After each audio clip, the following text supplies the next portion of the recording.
আমরা অনেকগুলি ইস্যুজ এগিয়ে দিয়ে যাচ্ছি যাতে সহজ হয় পরবর্তী সরকারের জন্য করা। যেমন ধরুন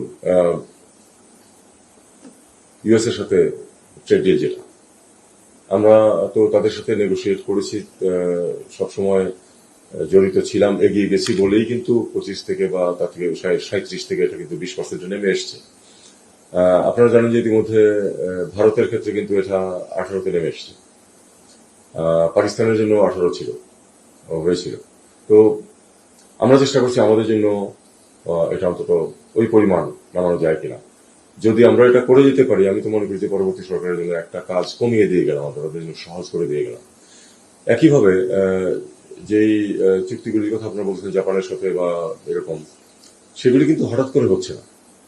গত আরো আগে থেকেই কোনো কিছু কিছু আছে যেগুলির ইনিশিয়েটিভ আরো আগে থেকেও ছিল, এবং সেগুলিকে আমরা ফলো আপ করেছি গত 1 বছর 1.5 বছর ধরে। এখন ফ্রুইশনের কাছাকাছি এসছে। ইনফ্যাক্ট আরো হয়তো 1 মাস আগে হতে পারতো, কিন্তু তার মধ্যে আমরা 2-1টা পয়েন্ট দেখেছি যে আমাদের খুব পছন্দ হচ্ছে না, স্বার্থে যাচ্ছে না, সেগুলি নিয়ে আমাদের রিনেগোসিয়েট করতে হয়েছে।